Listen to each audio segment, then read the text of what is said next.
பாருங்க, எல்லாமே பாருங்க, பிடிச்சா செய்யுங்க, இல்லாட்டி விட்டுருவோம் அப்படின்னு சொன்னாரு. ஸோ ஓகே, எவ்வளவோ தொலைச்சிட்டோம்ல, ட்ரை பண்ணி பார்த்தா என்ன இருக்கும். வந்தா மழை, போனாலும் 3500 ரூபா. ஸோ அப்படிதான் நான் ஐடி போட்டேன். ஒர்க் பண்ணணும்னு எனக்கு வந்து எந்த தாட்டும் கிடையாது. ஒருத்தர்கிட்ட சொல்லணும் அப்படின்னா பெரிய ஈகோ.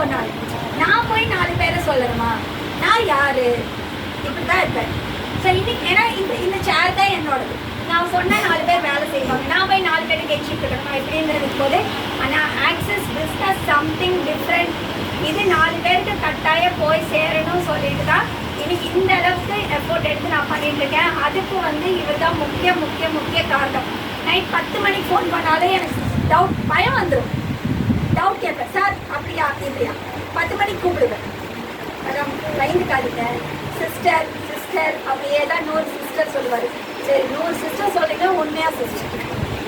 இப்படியெல்லாம் நான் நிறைய பேசியிருக்கேன் அவர்கிட்ட, சும்மாலாம் இந்த அளவுக்கு வரலைங்க. சரி என்னோட 1008 டவுட்டை கிளியர் பண்ணிட்டு இங்கே வந்திருக்காரு. அதுக்கு முன்னாடி இவர் யார் தெரியுங்களா, என்னை விட மோசமாக வாழ்க்கையில் பிரச்சனை அனுபவிச்சிருக்காங்க. ஸோ இன்னைக்கு ஒரு வைஸ் பிரசிடென்ட். அவர் வந்து அவருக்கு வந்து 37 இயர்ஸ் தான், 3 குழந்தைங்க இருக்காங்க. ஸோ சொந்தமாக வீடு கட்டணும், அப்பா வந்துட்டு அவ்வளோவா சம்பாதிச்சு வைக்காத சூழ்நிலை, தான் தான் குடும்பத்தை காப்பாற்றணும், இந்த உலகத்தில் ஒரு ஆளாக வரணும்னு நினச்சிட்டு நிறைய தொழில் செஞ்சு நஷ்டமாகி ஏதாச்சும் கிடைக்காதா அப்படின்னு சொல்லிட்டு லாஜிஸ்டிக்ஸில் இவர் வந்து ஒரு மேனேஜர். கிட்டத்தட்ட 70,000 1 லட்சம் இன்கம் ஏர்னர் தான். இருந்தாலும் இன்னைக்கு அது பத்தாது இல்லையா. ஸோ சொந்தமாக வீடு கட்டணுங்கிற ஆசையில் கிரெடிட் கார்டை ஸ்வைப் பண்ணி மாட்டிக்கிட்டார்.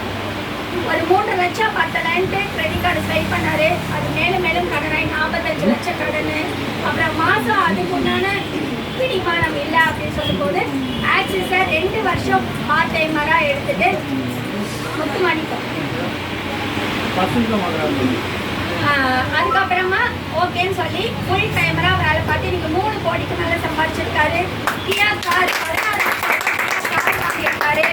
சொந்தமாக வீடு 33 லட்சம். அண்ட் இப்போ வந்து இடமும் வாங்கி போட்டிருக்காரு.